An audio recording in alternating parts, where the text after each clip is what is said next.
O suicidio é hoxe a primeira causa de morte non natural en España. Un tipo de morte violenta que adoita agudizarse en épocas de crise.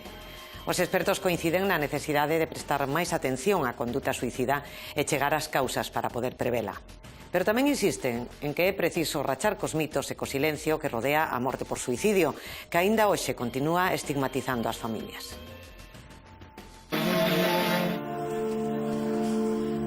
10 persoas suicídanse cada día en España. Por cada persoa que se mata, hai 20 polo menos que o intenta.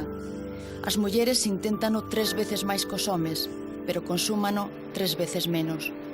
A situación económica pode actuar como precipitante dunha decisión sempre desesperada que nunca se debe a unha causa única, unha morte que segue rodeada de estigmas e silencio.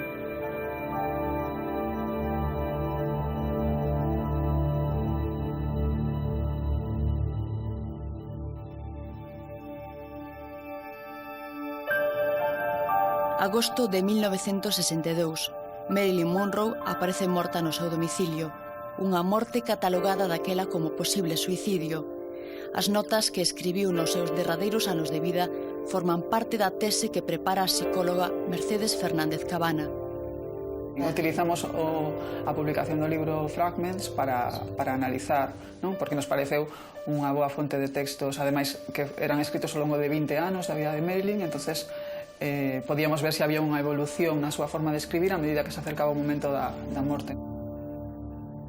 Unha das persoas que fixo a autopsia psicolóxica, que foi o Dr. Lippmann, nos seus escritos, cando se refería ao que atopou ali, el decía que teña noticia de intentos anteriores de suicidio por parte de Marilyn nos que fora socorrida, non? Intentos parecidos, non? Nos que ela tomaba pastillas, avisaba e era socorrida, non? Cando unha persoa se pon en contacto con alguén de forma que pode ser socorrida, digamos que a súa intencionalidade queda máis en cuestión, non? Unha cousa que se atopa en casi todos os análisis lingüísticos que se fan é un uso elevado da primeira persoa do singular, como que xa se considera prácticamente un indicador de posible intencionalidade suicida. E tamén un baixo uso da primeira persoa do plural. Son persoas que nos seus escritos fan moito referencia a sí mismas, e non ao grupo. Isto se ten relacionado coas teorías de desintegración social, no sentido de que houvese un sentimento de illamento prolongado. Mercedes aplica esta metodoloxía de estudo nos escritos de persoas con tentativas de suicidio atendidas no complexo hospitalario ourensán. Mercedes forma parte dun grupo de traballo que en 2004 iniciou en Galicia a investigación da conduta suicida. Nos decidimos a recopilar textos de pacientes a tratamento en saúde mental, entre eles os pacientes que están sendo atendidos no programa de intervención intensiva de prevención de suicidio, do CHOU, e coa idea de intentar ver se había indicadores de conduta suicida e de intencionalidade suicida nos seus escritos e se había variacións na súa narrativa a medida que avanzaba o seu tratamento. Dentro do traballo, o que se pide é un texto escrito, cando non hai nota anterior, un texto escrito ás persoas que ingresan no programa, non? E sí que un dos obxectivos do traballo é ver se hai algunha correlación entre a forma en que se escribe e a letalidade que tivo, a gravidade que tivo o intento e tamén a intencionalidade suicida manifestada por esa persoa unha vez que se lle interroga no momento en que é atendida, non? Tamén pensamos que era interesante analizar notas suicidas de persoas mortas en Ourense, neste caso, que era onde eu estaba facendo a residencia, e unha das medidas que atopábamos era que as mulleres facían notas máis longas que os homes, falaban máis de emocións positivas e negativas, de palabras tentativas, é dicir, era unha nota máis elaborada, con unha intención, parece, unha intención maior de explicar ben que é o que ocorre, de comunicar os motivos, os que quedan. A autopsia psicolóxica é unha reconstrucción retrospectiva do que sucedeu e que levou, digamos, cara á morte da persoa. O que tratamos é de facer unha reconstrucción da vida da persona falecida, tratando de entender tanto a súa biografía, os desencadenantes que houbo, se é que os houbo, as motivacións de tipo psicolóxico, as súas estrategias de afrontamento dos problemas que tivo previamente, os problemas de tipo psicolóxico que tiña no momento.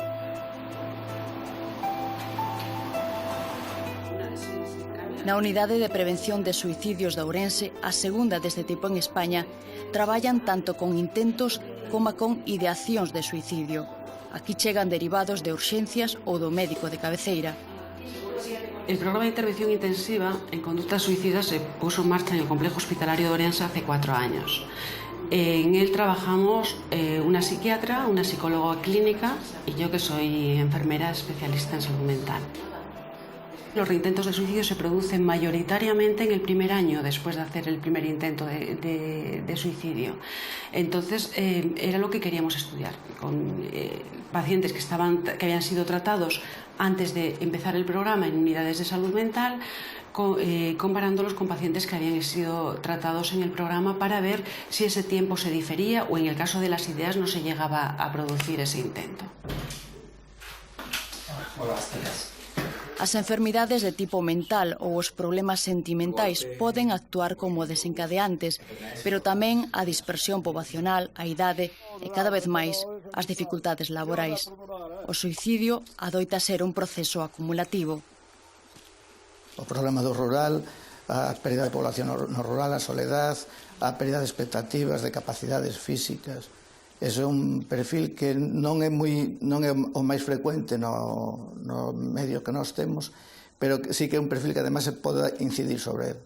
Por exemplo, o caso da xente maior que non pode salir da casa, que está pendiente de fazer unha proba médica e ten medo a ter unha enfermedade grave e suicídase. Xente que tuvo un familiar con un cancro, con algunha enfermedade tamén moi limitante, por medo a volver a padecer esa enfermedade, poden chegar a situación, xente maior incluso que se sinte unha carga. Está claro que o desemprego é un dos factores fundamentais porque iso leva aparellado todo o resto das cousas, é dicir, pois os sentimentos de impotencia, de que un non pode resolver esa situación, o risco aumenta sobre todo para os homes, non tanto para as mulleres, non? Que mellor teñen pois outro tipo de anclaxes máis potentes, non? Que as aferran á vida, non? Pero para os homes é unha agresión cara á súa autoestima moi importante, non? O feito de non poder levar diñeiro a casa ou de sentirse impotentes para resolver a situación que está levando a súa familia á ruína, non? El teléfono de la esperanza siempre está a tu lado para escucharte.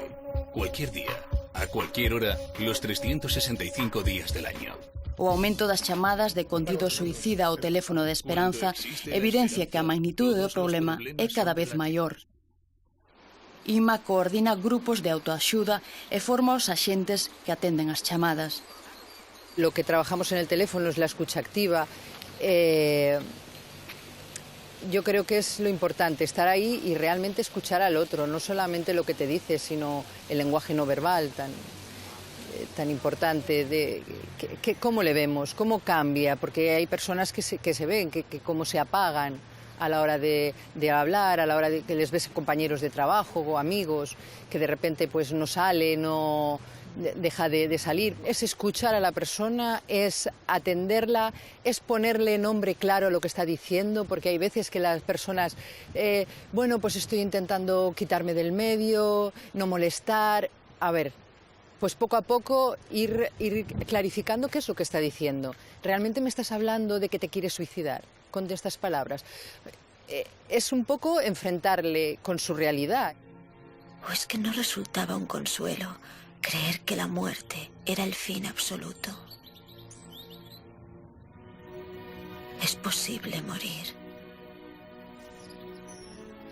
Es posible cesar de vivir.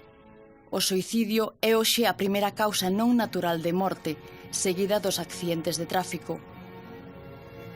Os expertos coinciden, se chega ás causas, pódese prever o suicidio. Na estatística se reflicte algo como pode ser os problemas de tipo económico, os problemas bancarios, pois todavía non se veu, non? Pero nas urxencias sí que estamos vendo xente con intentos de suicidio que ven por problemas deste estilo.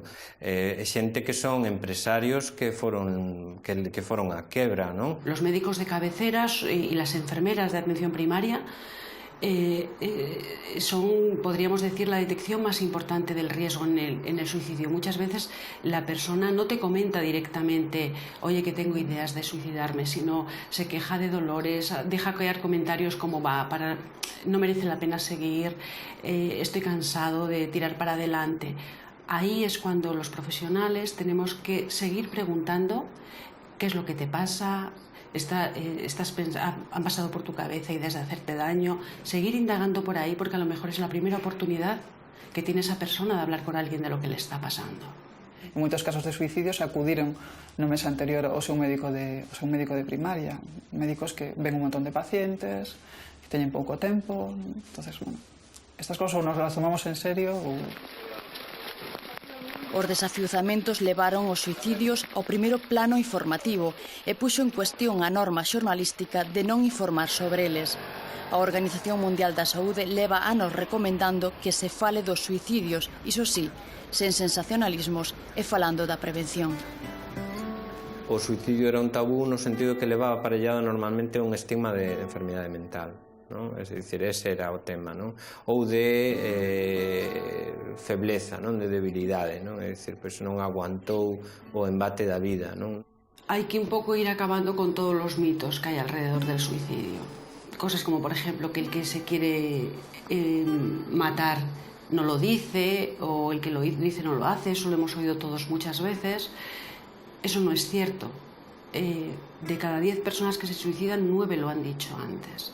Siempre tenemos que tomarnos en serio una llamada de atención de este tipo. Aunque lo consideremos una llamada de atención, debemos tomarlo en serio, porque en cualquier caso es una manera muy disfuncional de llamar la atención. No he encontrado otra forma de hacerlo. Tes esa obriga, obviamente, de informar desas cousas que están pasando, non? E de por qué pensamos que están pasando.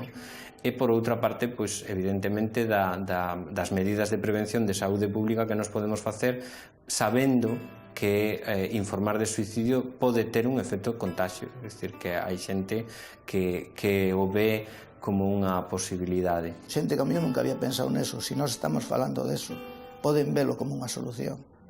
Entón, ese é o peligro da información en estos casos. Lógicamente a información é necesaria, é fundamental, pero ten un riesgo. Muchas veces hablamos del efecto llamada. El efecto llamada se produce cuando hay un bombardeo continuo sobre una noticia sobre el suicidio, cuando salen fotos que no tienen por qué salir, cuando se dan datos que no aportan nada a la información. Personalmente creo que la mejor manera de prevenir, en este caso el suicidio, es hablando de él.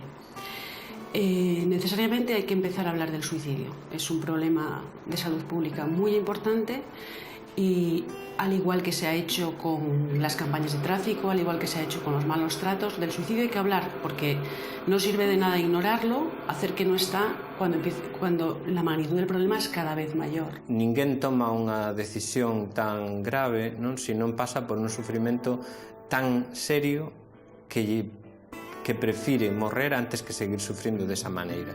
El suicidio es un acto desesperado. No es ni de cobardes ni de valientes. Es una situación límite en la que la persona no ve otra salida. Si ya no puede ir peor, haz un último esfuerzo, espera que sople el viento.